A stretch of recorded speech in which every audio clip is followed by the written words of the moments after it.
G'day gamers, today we are back going to talk more about Neverwinter Nights Enhanced Edition Ranger builds. Today I'm specifically talking about the Dex Melee build. So this is very similar to the Strength build in a lot of ways, and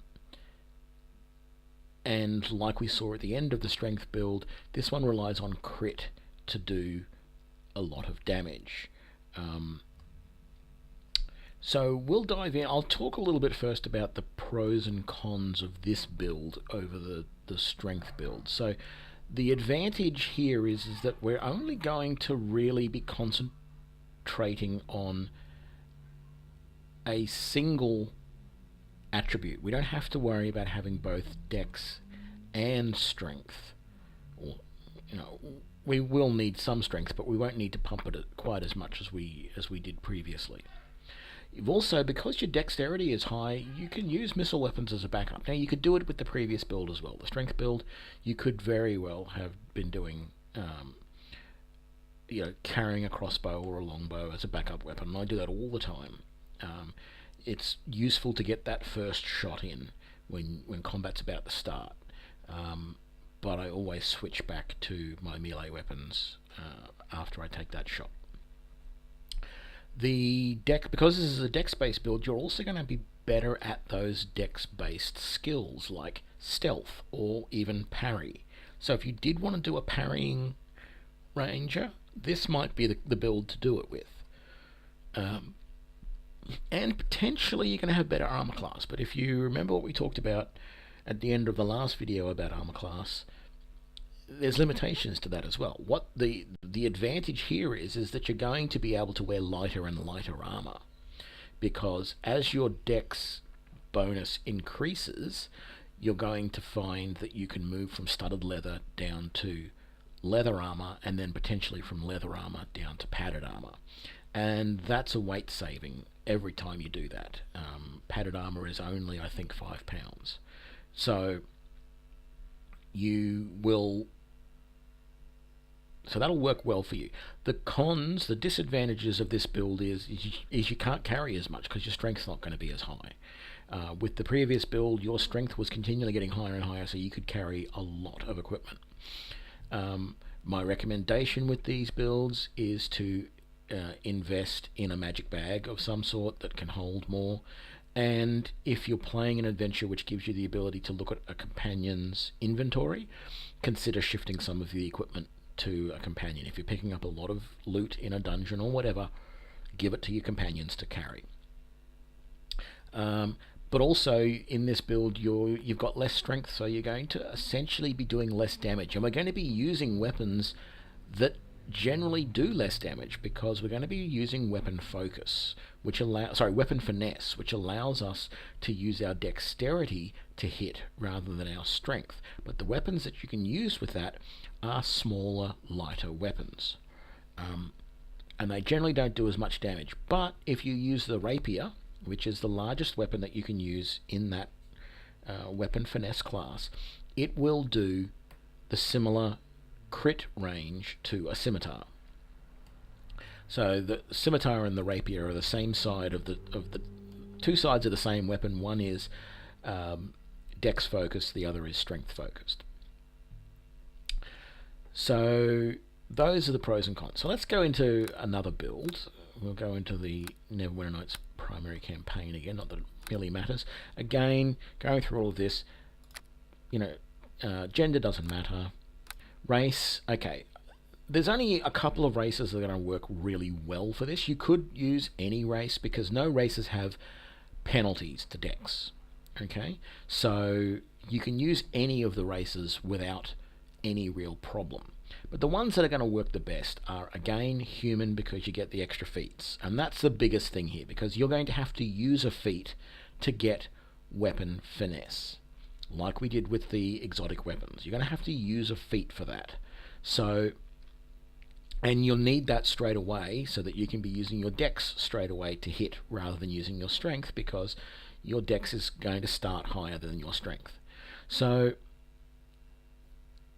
if you want to be able to get through some of these skills quicker, using a human is better. If you don't go down the human route, pick weapon focus as your first thing, and then maybe, weapon finesse as your first skill, and then maybe ignore power attack and cleave, and go for weapon focus on the weapon that you're going to use, such as the rapier, and then look at getting power attack and cleave as you can get them, but go to the improve critical on your weapon as soon as you can. That's the big thing you want to get. You want to get that as soon as you can, because that's going to be the thing that gives you the best outcome.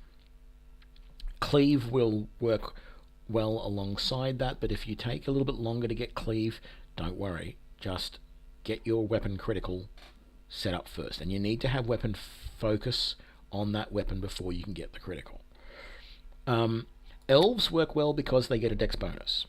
Okay. Halflings similarly get a dex bonus, so they can work well, but you can't use the rapier, so you're going to have to use a short sword, which doesn't do the same critical range. So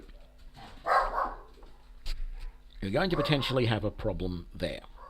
So I'm going to pick human again, and again, portrait doesn't matter, so we're just picking a portrait. Class, of course, we're doing ranger. Alignment, as I said last time, I always pick good because it doesn't make sense to me for a ranger to be non-good. I'll pick neutral good this time just to be different. Abilities. Again, I'm going to work from the bottom up mostly, although not quite. So again, charisma doesn't matter. You don't need charisma on this build at all. Intelligence, again, we're just going to get it to 10 so we don't have a penalty on it. Wisdom can stay at 11. We might change that, we might not. Constitution, again, we don't want a penalty on that, so we'll start at 10. Dexterity, actually I wasn't going to start dexterity yet, was I? Strength, you don't need a lot of strength here, because it's not going. The only advantage strength is going to give you is to damage. And while you do want a bit of that, you can live with a strength of 12. I'm going to go 14, but you could, if you want to, just stick to 12. And then you just put everything else, as we saw, into Dex. Now we find we've got 1 point left over. In a case like that, put it into Wisdom, because it's no use putting it anywhere else, because we're not going to increase any of those other skills. If we were doing this as a elf or a halfling, you could probably just go Dex straight to 19. And that's fine, because you're going to keep pumping Dex, so you can leave that as a odd number to begin with, but you need to be careful with that. So that's what we're going to do for this guy.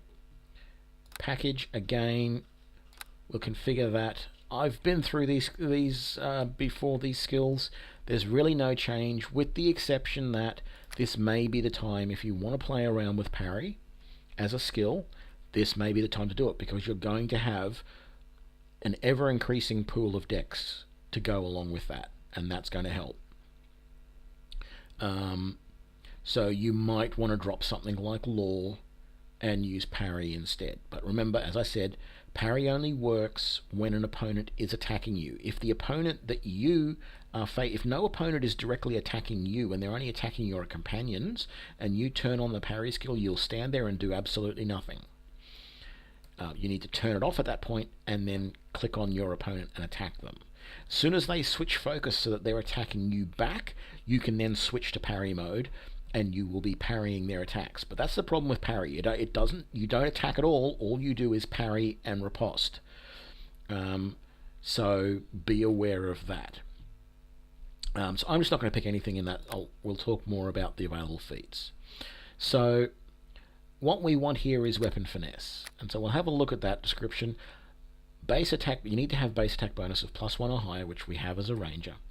A character with this feat is adept at using light weapons subtly and effectively, allowing him to make melee attack rolls with his dexterity modifier instead of his strength, if his dexterity is higher than his strength.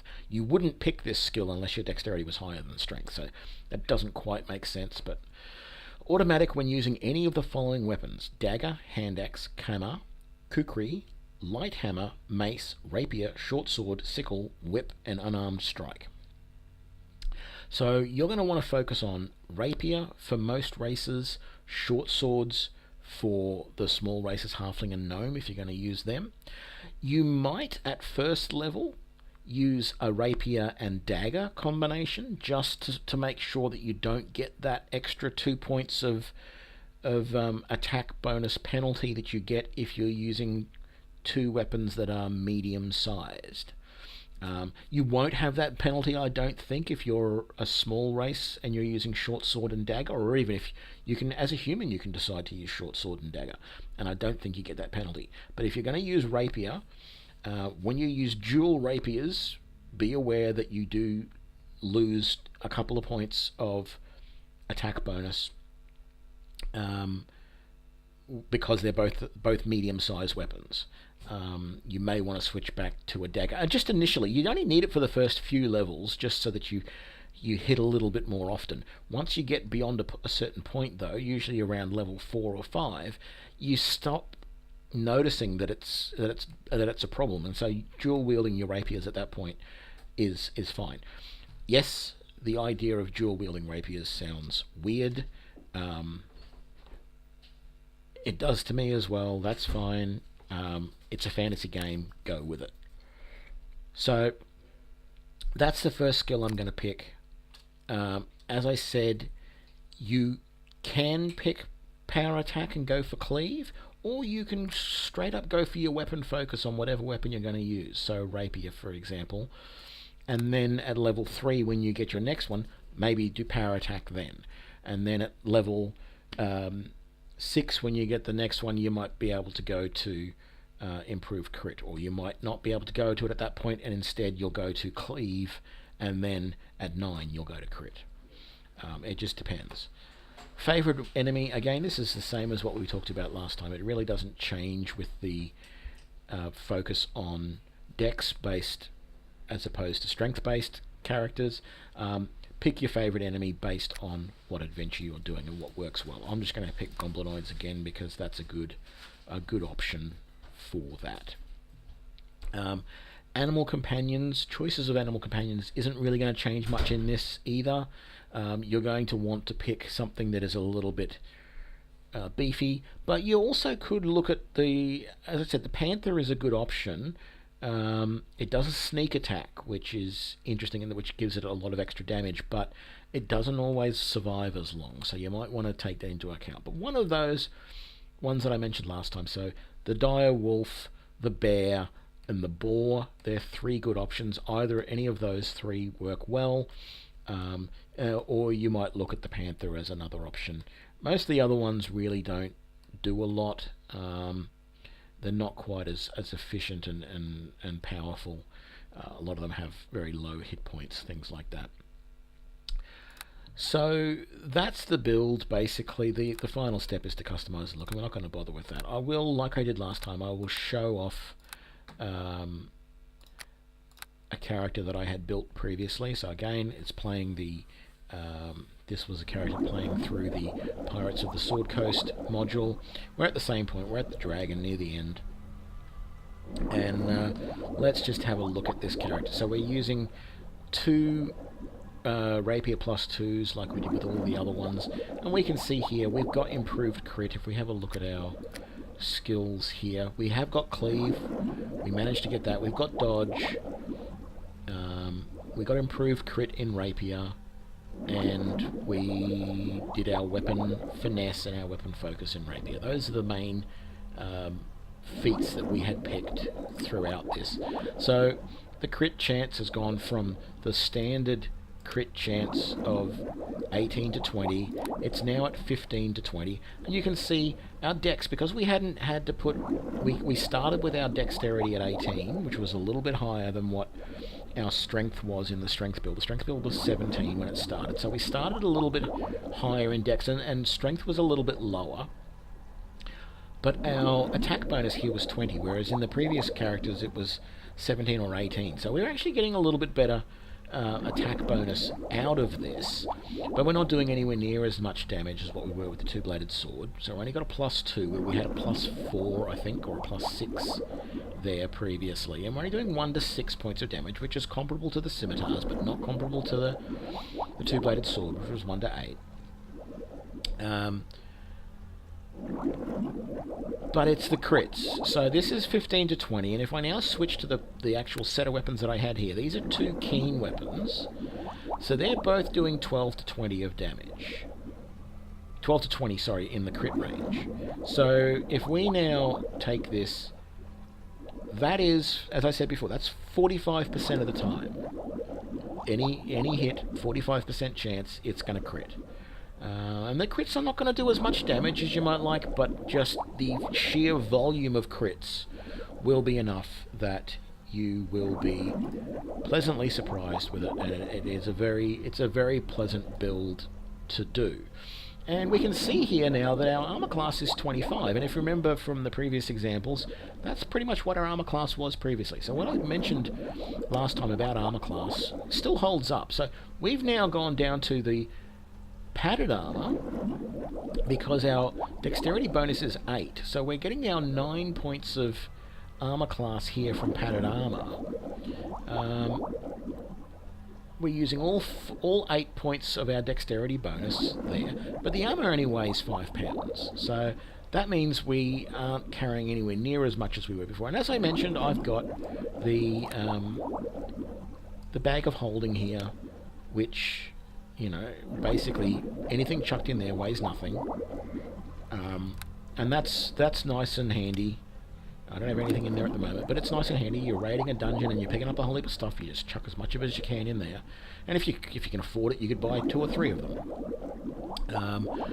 But I didn't bother for this module. It's a fairly short module, and you don't collect a lot of stuff, so it wasn't a big deal. But yeah, and so this.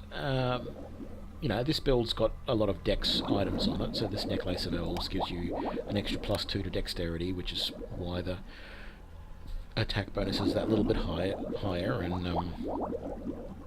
we've also got braces of dexterity +2, although I think there's actually +3 that I could have got in this adventure. So yeah, that's that sort of that's that character fleshed out. Next time we're going to look at an archery build. The archery build isn't quite as useful because, as we said, there's no, like, you as a ranger, you get some of these feats for free. So in particular, the dual wield and the improved invasion and the improved 2-weapon fighting, you're getting those for free. You don't get any archery feats for free, and there's actually not that many archery feats, so archery tends not to be quite as useful in this module, in this game. Neverwinter Nights 2, it's a little bit better because when you pick your ranger at level 2, you get to decide whether you want to be a melee or an archery ranger, and then all the free skills that you get are based on that choice. But I'll talk about that another day. I'll be doing a set of videos on that at some point in the not too distant future as well. But for now, I'm going to wrap this one up and say thanks for watching and have fun playing your games.